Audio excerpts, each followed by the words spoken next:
papasakoti apie kvėpavimą grupėje. Grupė yra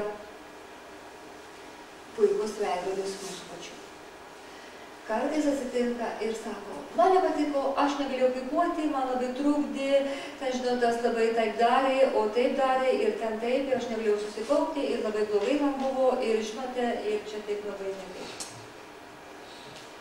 Tai visuomet, kai taip kalba, tai rodo vieną dalyką, tai yra aksioma. Toks žmogus gyvenime klauso kitų nuomonės, gyvena kitų nuomonę, ką kitas pasakys, ką kitas pagalvos, ir labai dažnai būna panaši save, neklauso savęs, arba tiesiog nežino, kas yra klausyti save.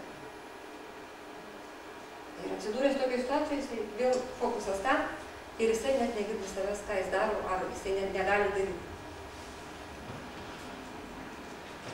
Todėl, jei jūs kažkas erzins, nepatiks, ar tiesiog kažkokia bus reakcija į garsą, į tiesiog kas vyksta grupėje, nebūtina tai pasakoti, bet pasižymėkite savo, atsiminkite, yra gerai, tai šneka apie jūs pačius.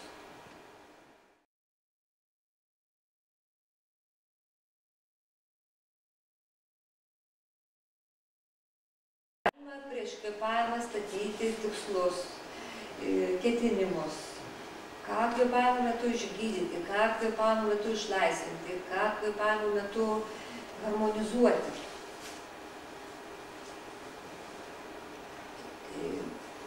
Gali vykti toks dalykas, kad aš galvosiu apie kažką, kad aš noriu su tuo čia išgydyti, iškvėpuoti, taip sakant.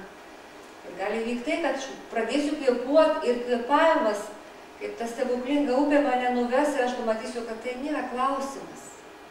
Ir galbūt mane nuves prie kito klausimo. O galbūt prie to, galbūt kvėpavimas jums jį plauti, jums jį tiesiog gydyti, jums jį spręsti. Taigi galit turėti ketinimą, tikslą, kam skiria tą kvėpavimą, į kur fokusas jūs bus. Bet galit neturėti, kai neturit, kažkur nuves kitur, kai jūs laisvą duodat valią kvėpavimui. Galit pasirinkti. Yra ir, kaip sakysim, individualias sesijas eina žmonės, tai galima pasistatyti tikslą, ką aš noriu pasiekti per 10 individualių sesijų. Aš kaip ėjau, taip dariau ir aš jų pasiekiau. Iš tiesų taip įvyko. Galima nestatyti ir įvyks kažkas kito, nemažiau stebuklingo. Arba galbūt įvyks tas pats.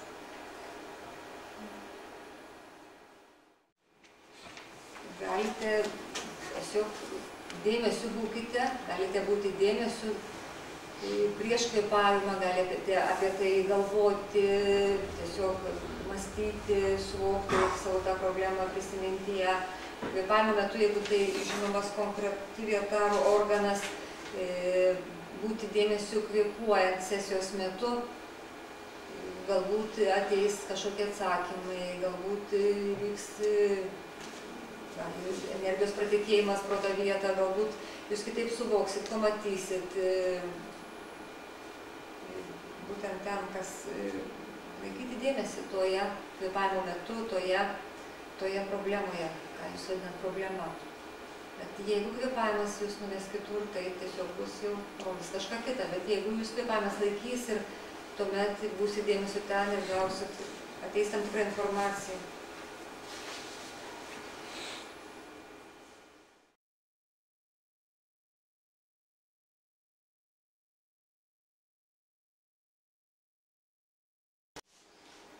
Kiekvienas kvėpavimas, kiekviena sesija, ji bus skirtinga. Kaip sakoma, nėra galima kvėpuoti daugybę kartų ir jos nebus vienodos. Ir kas turi įtakos, viskas turi įtakos. Sakysim, kažkiek muzika, kažkiek turi. Vaike taip, kvėpavimas valandą laiko yra gilesnis procesas nei kvėpavimas 2 minutės. Be abejo. Kvėpavimas valandą laiko yra stiprus, yra gilus procesas.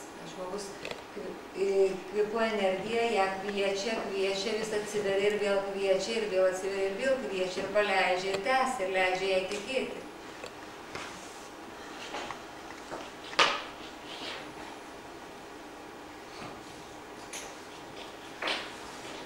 Čia yra, kvėpavimo efektas yra didžiulis klausimas, kaip sako, kas svarbu, tas ar tas, gali vykti nuostabi sesija kažkur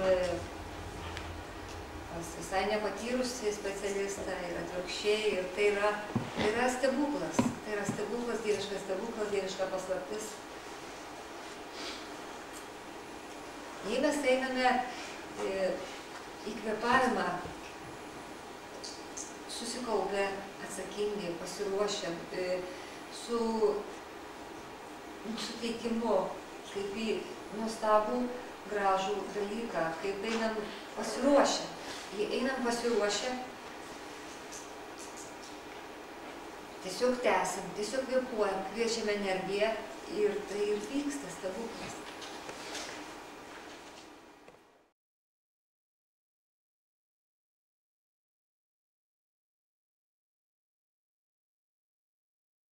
Taip, yra labai daug, jūsų nesutrikdo, jūs galite rasti įvairiausių kvėpavimo būdų, per būdą per nosį, su pauzė, be pauzės, kokiu tik norit, daugybę, galite rasti vieni kitiem prieštarauja, vieni kitus veikia arba gyria, ilgai tai jūsų nesutrikdo.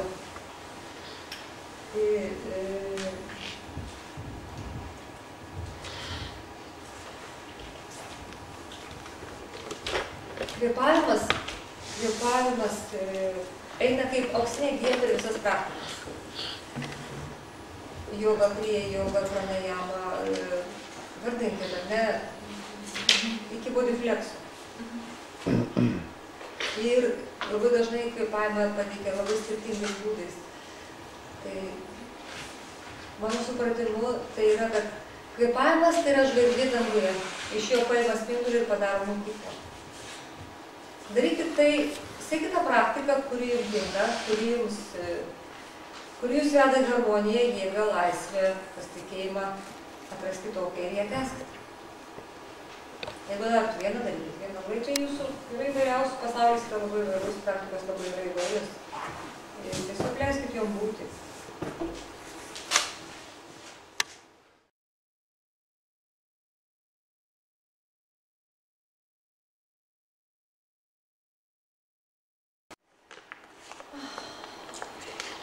Ir dar paskutinis patarimas, tai man iškilo, jeigu eisit kur kvėpuot, kur jūs beitumėt, eikit pas tą žmogų, kuriuo jūs pasitikit, kuris jums patinka. Tiesiog tai yra labai intymus procesas, kaip jūs matėte.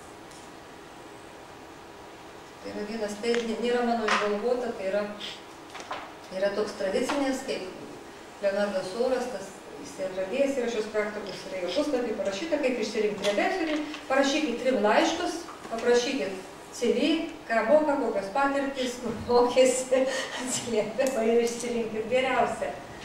Jeigu eisite, tai gerbkit save ir eikit ten, kur klausykit savęs.